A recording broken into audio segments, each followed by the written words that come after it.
જય સ્વામિનારાયણ.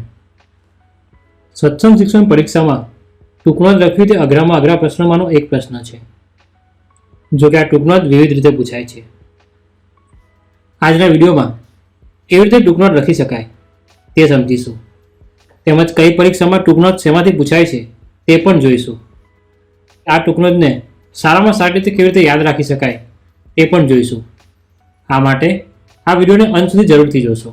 વિડીયોની શરૂઆત કરતાં પહેલાં જો આપની પાસે નોટ અને પેન હોય તો આપ ખાસ નોટ અને પેનથી આ વિડીયોમાં સમજાવવામાં આવતા પોઈન્ટ્સ લખી શકો છો.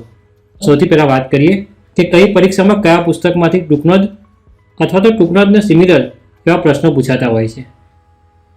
સૌથી પહેલાં વાત કરીએ પ્રારંભ પરીક્ષાની. આ પરીક્ષામાં ઘનશ્યામ ચરિત્ર તેમજ યોગીજી મહારાજ આ બંને પુસ્તકમાંથી ટૂંકનોંધ પૂછાય છે. જ્યારે કિશોર સત્સંગ પ્રારંભમાં પ્રસંગ વર્ણન પૂછાય છે, જે ટૂંકનોંધ જેવું જ હોય છે.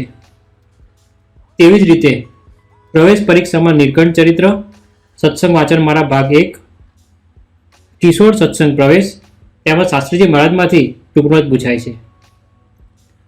પરિચય પરીક્ષાની વાત કરીએ તો તેમાં સજાનંદ ચરિત્ર, વાચન મારા ભાગ 2, કિશોર સત્સંગ પરિચય તેમજ પ્રાગજી ભક્તમાંથી ટૂંકનોંધ પૂછાય છે. જ્યારે પ્રવીણ પરીક્ષામાં અક્ષર પુરુષોત્તમ ઉપાસનામાંથી ટૂંકનોંધ પૂછાય છે. પ્રાજ્ઞ 1માં પ્રશ્નપત્ર 1માં ભગવાન સ્વામિનારાયણના જીવન ચરિત્રમાંથી ટૂંકનોંધ પૂછાય છે. જ્યારે ધાર્મિક વિધાનો અને ભાવનાઓમાંથી પણ ટૂંકનોંધ પૂછાય છે. જ્યારે પ્રાજ્ઞ 1ના પેપર 2માં શાસ્ત્રીજી મહારાજ ભાગ 1માંથી ટૂંકનોંધ પૂછાય છે. પ્રાજ્ઞ 2ના પ્રશ્નપત્ર 1માં ભગવાન સ્વામિનારાયણના જીવન ચરિત્રમાંથી ટૂંકનોંધ પૂછાય છે. જ્યારે પ્રશ્નપત્ર 2માં પ્રાગજી ભક્ત સંપૂર્ણ જીવન ચરિત્રમાંથી ટૂંકનોંધ પૂછાય છે. પ્રાજ્ઞ 3માં ભગવાન સ્વામિનારાયણના જીવન ચરિત્રમાંથી ટૂંકનોંધ પૂછાય છે. જ્યારે પેપર 2માં અક્ષરબ્રહ્મ ગુણાતીતાનંદ સ્વામી તેમજ સનાતન ધર્મ અને અભિગમમાંથી ટૂંકનોંધ પૂછાય છે. આ તો વાત થઈ કે કઈ પરીક્ષાના કયા પુસ્તકમાંથી ટૂંકનોંધ પૂછાય છે. ત્યારબાદ વાત કરીએ કે આ ટૂંકનોંધ લખવામાં પ્રશ્ન શું આવે છે. બધાને મોટામાં મોટો એ જ પ્રશ્ન હોય છે કે તેનો પ્રસંગ ખૂબ મોટો હોય છે, એટલે કે આખો પ્રસંગ 30થી 50 લાઇનનો હોય છે. જ્યારે તે પ્રસંગને માત્ર 5 કે 15 લાઇનમાં કેવી રીતે લખી શકાય તે સૌથી મોટો પ્રશ્ન છે.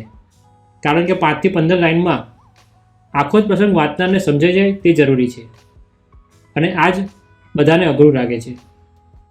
પહેલાં કેવી રીતે ટૂંકનોંધ વિચારીને લખી શકાય તે સમજીએ, અને ત્યારબાદ એક એક્ઝામ્પલ દ્વારા પ્રેક્ટિકલી જોઈએ કે ટૂંકનોંધ લખવી ખરેખરમાં સરળ છે કે પછી અઘરી. આ ટૂંકનોંધમાં આઈએમપી પ્રશ્ન જેવું કાંઈ જ નથી હોતું. પણ સાથે સાથે એક વસ્તુ એ પણ છે કે જો કોઈ પ્રસંગ હોય તો તે ટૂંકનોંધમાં પૂછાઈ શકે તેવી શક્યતા છે.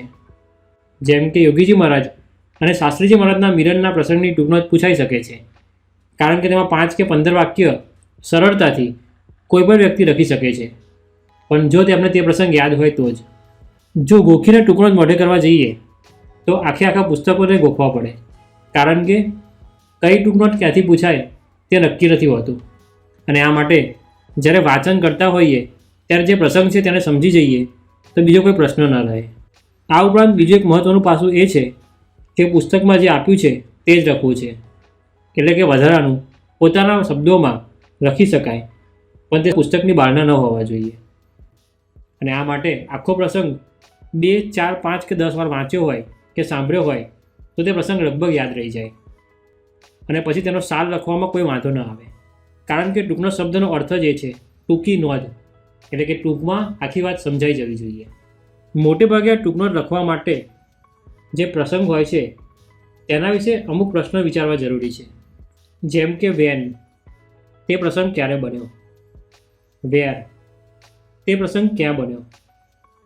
વૂમ, કોની હાજરીમાં અને કેવી રીતે બન્યો. વાય, શા માટે બન્યો. તેમજ કન્ક્લુઝન, એટલે કે અંતમાં શું થયું. આ 5 પ્રશ્ન બધી જ ટૂંકનોંધમાં લાગુ પડે તેવું નથી, પરંતુ તમે જ્યારે વાંચતા હશો તે સમયે આ 5 પ્રશ્નોમાંથી જ આખી જ ટૂંકનોંધનો જવાબ તમને મળી જશે. અમુક વાર એવું પણ બનશે કે વાય એટલે શા માટે બન્યો તેના બહુ બધા કારણ હોય. તે બધા જ કારણને મિક્સ કરીને આપણી સમજણ પ્રમાણે તે પ્રસંગ લખવાનો હોય છે. ત્યારબાદ એ સમજીએ કે ટૂંકનોટને સરળતાથી કેવી રીતે યાદ રાખી શકાય. પ્રારંભથી પ્રાજ્ઞ 3 સુધીની બધી જ પરીક્ષામાં ટૂંકનોટ પૂછાય છે. તેના માર્ક્સ ખૂબ વધારે હોય છે અને આ માટે જ આ ટૂંકનોટ ખૂબ મહત્ત્વનો પ્રશ્ન છે. આમ તો બધી પરીક્ષાના અલગ અલગ પુસ્તકમાંથી અલગ અલગ વિષયો પર ટૂંકનોટ પૂછાતી હોય છે, પરંતુ અત્યારે આપ જે વિડીયો જોઈ રહ્યા છો તેમાં બધાને સરળતા રહે તે માટે પ્રારંભ પરીક્ષાના પુસ્તકમાંથી એક ટૂંકનોટ રહીશું અને તે સમજીશું. પ્રારંભ પરીક્ષાના ઘનશ્યામ ચરિત્રના પુસ્તકમાં જો એવી ટૂંકનોટ પૂછવામાં આવે કે માછલીઓને સજીવન કરી આ વિષય પર ટૂંકનોટ લખો. આ પ્રસંગ પુસ્તકમાં ખૂબ વિસ્તારથી આપવામાં આવ્યો છે. અગાઉ જે રીત સમજાવી હતી તે પ્રમાણે જોવા જઈએ તો પહેલો પ્રશ્ન એ આવે કે વૂમ કોની હાજરીમાં આ પ્રસંગ બન્યો હતો. પુસ્તકમાં લખવામાં આવ્યું છે કે ઘનશ્યામ પ્રભુના મિત્રો વેની, માધવ, પ્રાગ સાથે જ્યારે ઘનશ્યામ પ્રભુ મીન સરોવરમાં ગયા હતા ત્યારે તેમને એક માછીમારને માછલા મારતો જોયો.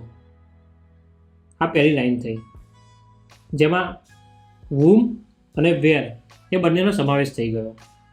ત્યારબાદનો પ્રશ્ન આવે છે કે વાય, શા માટે થયો. જ્યારે આ બધી માછલીઓને પકડીને માછીમાર ટોપલામાં નાખી રહ્યો હતો તે જોઈને ઘનશ્યામ પ્રભુને દયા આવી અને તેમણે સંકલ્પ કર્યો તેથી બધી માછલીઓ જીવતી થઈ ગઈ. આ વાતની ખબર જ્યારે માછીમારને પડી ત્યારે તે ગુસ્સામાં આવી ગયો અને તે ઘનશ્યામ પ્રભુને મારવા દોડ્યો. પછી શું થયું, એટલે કે કન્ક્લુઝન તરફ જઈ રહ્યા છે. તો ત્યાર પછી તેને સમાધિ થઈ, ત્યારે પોતાના પાપનો પશ્ચાતાપ થયો અને તેને ઘનશ્યામ પ્રભુની માફી માંગી અને ત્યારબાદ ઘનશ્યામ પ્રભુ મીન સરોવરમાં નાહીને પાછા આવ્યા. આમ જે ઉપરોક્ત 5 પ્રશ્નો વેન, વેર, વૂમ, વાય અને કન્ક્લુઝન આમાંથી જ ટૂંકનોટ સારી રીતે લખી શકાય. અહીં બતાવેલ રીત પ્રમાણે બધી જ પરીક્ષાઓના કોઈપણ પુસ્તકમાંથી આવી રીતે ટૂંકનોટ યાદ રાખી શકાય. તેમજ પરીક્ષામાં પૂછાય તો તેને સારી રીતે લખી શકાય. કદાચ એવું બની શકે કે આપ જ્યારે પહેલાં ટૂંકનોટ યાદ રાખવાનો પ્રયત્ન કરતા હોવ તે સમયે આ પ્રશ્ન તમારે તમારા પુસ્તકમાં કે તમારી નોટમાં લખવા પડે, પરંતુ થોડાક જ સમયમાં તમને એકવાર ફાવટ આવી જશે તો આ પ્રશ્ન લખવાની જરૂર નહીં પડે અને તમારા માઇન્ડમાં જ આ પ્રશ્ન રહી જશે, જેથી આપ કોઈપણ ટૂંકનોટને સારી રીતે લખી શકશો. આવી રીતે ટૂંકનોટ લખીને સારામાં સારા માર્ક્સ મેળવી શકાય, તેમજ મહારાજ સ્વામીને રાજી કરી શકાય. જો આ વિડીયોમાં આપનો કોઈ પ્રશ્ન હોય તે આપ અમને કોમેન્ટ દ્વારા પૂછી શકો છો. આ ઉપરાંત સત્સંગ શિક્ષણ પરીક્ષાના બીજા કોઈ પ્રશ્નો કેવી રીતે લખવા તે અંગે આપને જાણવું હોય તો તે પ્રશ્નનો પ્રકાર આપ અમને કોમેન્ટમાં જણાવી શકો છો. આવા જ વિડીયોને માણવા માટે પ્રમુખ પ્રસંગમ ચેનલને સબસ્ક્રાઈબ કરવાનું ના ભૂલશો. આ વિડીયો સત્સંગ શિક્ષણ પરીક્ષા આપતા પરીક્ષાર્થીઓને શેર કરવાનું ના ભૂલશો, જેથી તે લોકો પણ સારામાં સારી રીતે ટૂંકનોટ લખી શકે અને મહારાજ સ્વામીને રાજી કરી શકે.